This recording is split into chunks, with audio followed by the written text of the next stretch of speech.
Hello everybody and welcome back to a brand new video. We just hit 39.7k subscribers. Let's do it. Let's get to 40k by the end of the week. Please like this video down below and subscribe to the channel. But before we get started, I'd like to take some time out of my day to tell you guys about my friends over at My Patriot Supply. As Americans, we need to be prepared, and that includes avoiding the long lines at the grocery store by stocking up on disaster food supply. And there is no better disaster food kit than the ones over at American-made My Patriot Supply. Take action so you're ready for what's coming and save $100 on a 4-week emergency food kit when you go to my special website, preparewithredeagle.com. Those that know what's coming are preparing today. Go to preparewithredeagle.com. That is preparewithredeagle.com. And today we have to talk about the 2020 presidential election. We're going to be revisiting the map, and there's been a lot of talk lately, especially from the left. The left is gloating. They're celebrating early because you have a couple of polls come out. And I personally think that Trump still has a decent shot to win, probably still more than 50-50, because a lot of the drop came from people leaving Trump. That doesn't mean they're going to go to Biden. And a lot of them will most likely be back because we live in a very whirlwindy political climate right now. And I'm going to be doing the electoral map. What would happen? We're going to do 5 scenarios. One is if Biden wins nationwide by 10, like some of the polls are going to say. If Biden wins by 7 in the national vote. If Biden wins by 4. If Biden wins by 1. And if Trump shocks the world, wins the popular vote by 2. That's going to be the last and final scenario. So stay tuned. There's going to be some predictions that are not so good for the Republicans in this video. There's going to be some predictions that are not so good for the Dems. Personally, my prediction is not in this video. I'm showing you what the electoral map would look like. Personally, I still think it's going to be Biden in the popular vote by 2 to 3%, and we're going to see a similar result to what we saw in 2016. Maybe a couple of states change here and there, but I still think that it still has a good chance for Donald Trump to end up winning this election anyways. So we're going to start by filling out the states. We're going to be doing the D+10 edition. We're going to start off by filling out all of the safe blue states.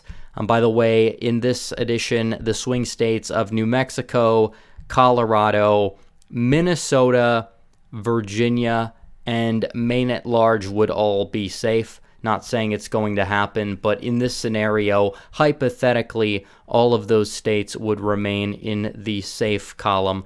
Down here, all these states, of course, going into the Democrats column. And we cannot forget Maine's 1st district. Also, let's see here. Nevada would be on the border. I'm going to put it as likely just based on the fact I think it's going to vote to the right of the country like it did, I think, back in 2016, and it did in 2018. So I think for that sake alone, we're going to leave that in the likely red column. Alaska could get close to within 10, same thing with Kansas. I don't think that they are going to really be at risk of coming within 10%, even in a worst case scenario for Donald Trump. Indiana will stay with Trump. Utah, I probably would still put this as safe because of the fact that there's going to be no third-party challenger. Biden's not going to get all of the Mormons on board again. He's for late-term abortion. You see some early polls out of Utah. They're not necessarily that accurate. Utah, Wyoming, and Idaho would stay safe Republican in this instance. Montana and Missouri would be likely red. Again, I don't see this scenario happening. Iowa and Ohio would still stay with the Republicans, but it would be extremely, extremely close.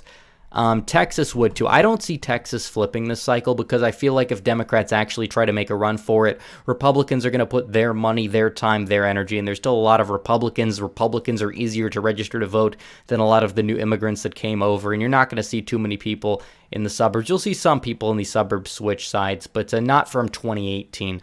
Personally, even if all of the Beto voters come out and vote for Biden, which they won't, a lot of them are also regretful.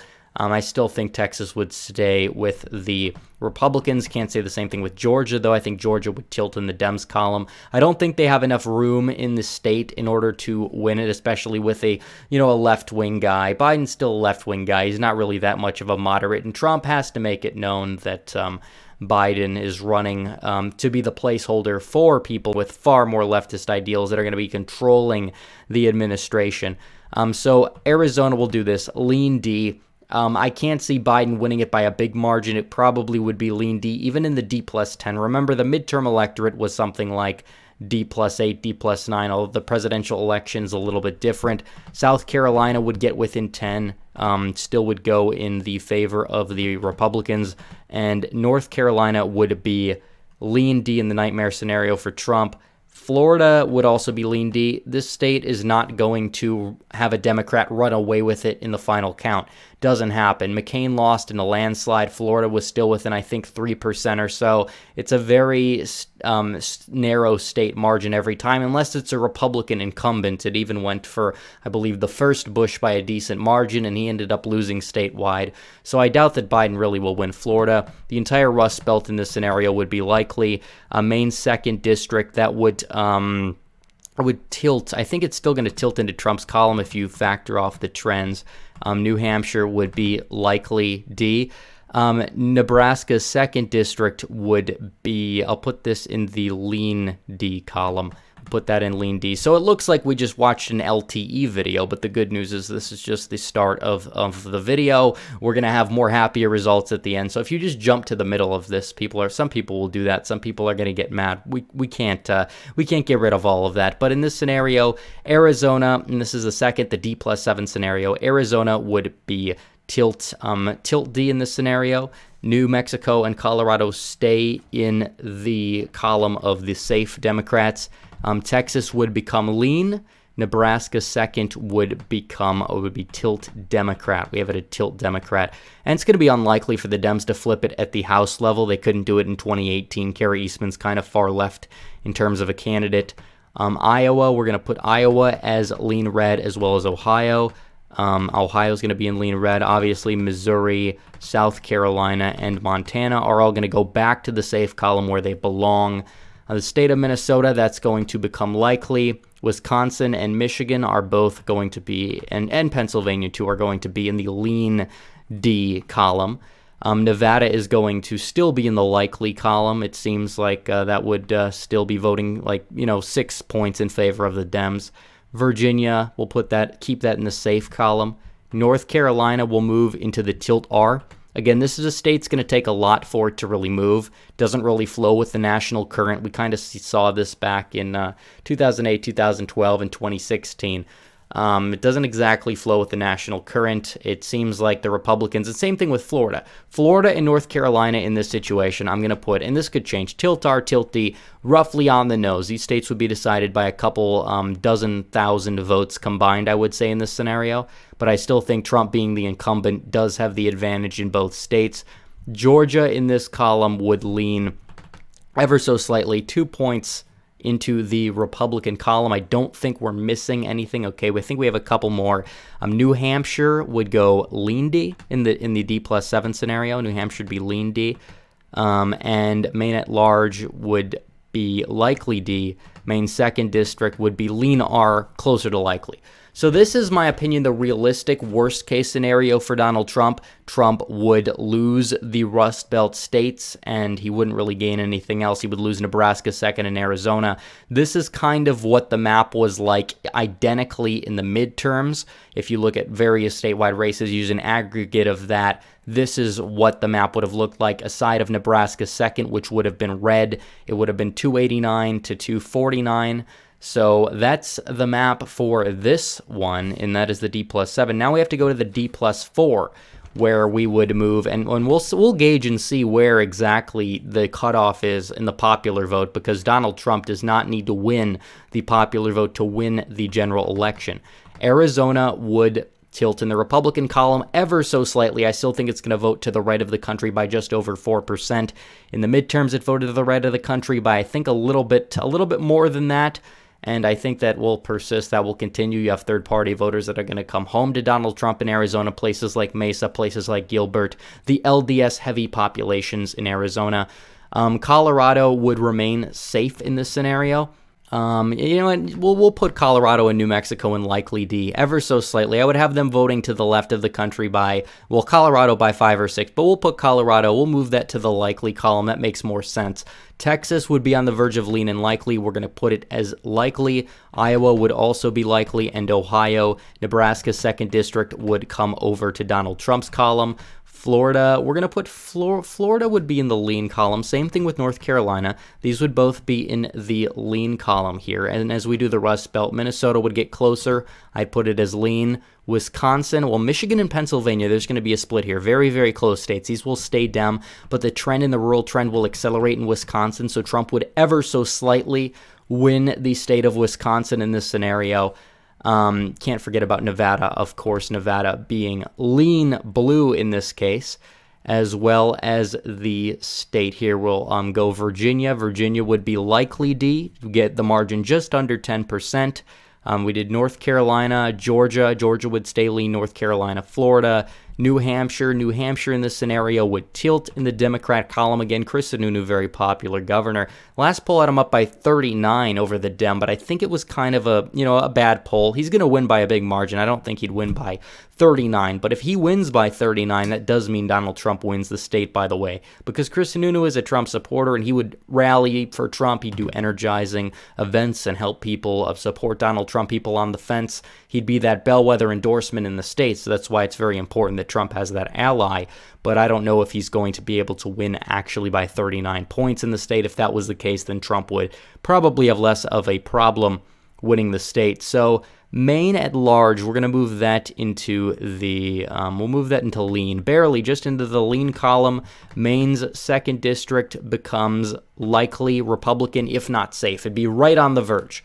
So right now, I think this is the final map for the D+4, and it really shows, and this is, my prediction is probably a little bit more favorable to Trump than this, but it shows that the cutoff is 4. Trump needs to get the vote margin in the polls within 4, and if that is the case, then Donald Trump is probably more likely than not going to win this election no matter what. He would cross the finish line. He would win at 270 to 268. Now what happens if the vote margin increases more in favor of Trump? What if Biden just wins the popular vote by 1? What if the country votes to the right of what it voted to in 2016, the D+1 electorate? Well, things are going to get a little bit deeper across the board. We'll start with Arizona. Arizona would be lean Republican.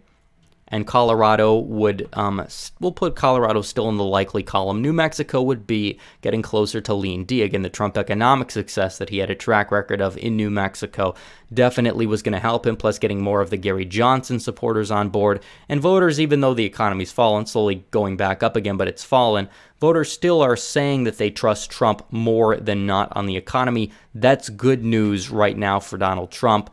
Nevada would tilt Republican in this instance. Again, this would mean that he's, Latino turnout's not going to be very high for Biden. It was abysmal in the primary. White working class voters in this case would stay and be even more emboldened for Donald Trump. That's what would help him across the finish line in Nevada. We just have yet to see if that's possible.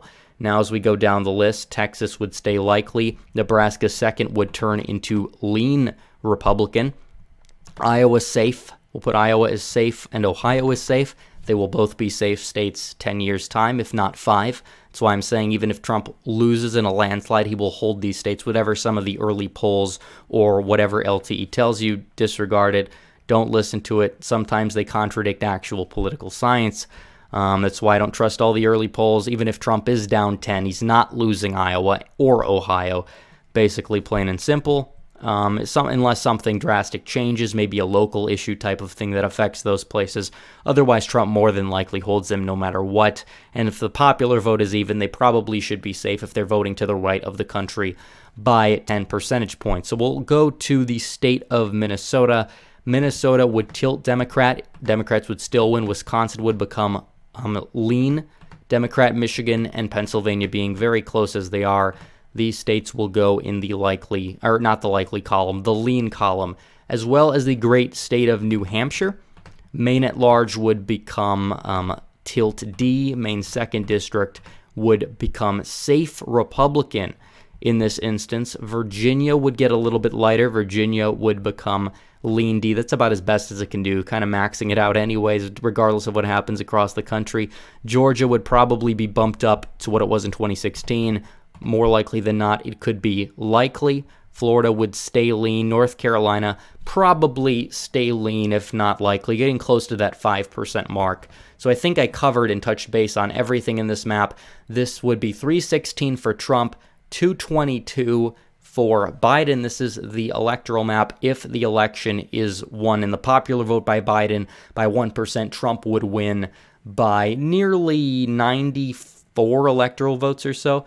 So now it's imperative that we do the best case for Trump scenario. And I could go on. I could do Republican +5, Republican +8, Republican +11. But honestly, I don't think that that is possible, especially with this political climate. Some of the polling we've seen, unless after the conventions or debate something happens drastically, I don't see that happening. These are the 5 most likely scenarios right now, but Donald Trump is going to win in 3 of them anyways. So it's looking fairly good for him. In terms of the chances, if he is able to narrow the gap, which is possible. And we'll start here again, Arizona and Nevada. Nevada would become lean. Arizona would become likely, just like a 5-point margin. He would have improved over his 2016 if he's winning the popular vote nationwide by 2%. Colorado would become lean. New Mexico would become tilt. Texas would become safe for the first time at a presidential level since 2012, so 2 cycles ago. But not by much. Trump would win it by roughly 10, in between the Cruz and Abbott margins, closer to Abbott. The state of, we'll go over to Nebraska second, which will become likely. Iowa and Ohio stay safe. Minnesota would flip Republican for the first time since 1972. Wisconsin would become likely. Michigan would become lean. Pennsylvania would become lean in this scenario, as well as New Hampshire. Maine at large would even flip to the Republicans. And Oregon would be likely. Maine's first may be likely based off the trends in this scenario. It's still very unlikely to happen at the moment, but it could, and if Trump is winning the popular vote by 2, Oregon will get closer. A lot of the northeastern states, we could put New Jersey, Delaware, even though Biden's from there, in the likely D column, but we're going to avoid that based off, I'm trying to remain fairly grounded here. Virginia would stay lean D. North Carolina and Florida, though, would get bumped up to likely margins right here. And this should do it. This should be the final electoral map if Donald Trump, this is his ceiling right now. Things could change. Maybe New Mexico flips if he continues some surge, or if Biden has abysmal Latino turnout like is projected, but even more so than what's projected. And this would be the final election map. Donald Trump would win 328 over Biden, 210. Assuming that the election would be won by Trump at the national level by 2%. So anyways, guys, that's the maps. Tell me, comment down below. Tell me which one you think is going to happen, which map you think. I know it was a long video. Sometimes if people skip to the end, they would question what's going on or skip to the middle. And if you skip to about the 6-minute mark and left a thumbs down, joke's on you. Wasn't exactly the point of the video, but that's okay. So anyways, guys, thanks for watching. Please like this video down below, comment down below, and subscribe to the channel. Hit the bell for notifications so you never miss another video. Follow me on social media. Join the Discord and subreddit. Donate to the Patreon or Subscribe Star. Links in description. As always, guys, thanks for watching. Red Eagle, out.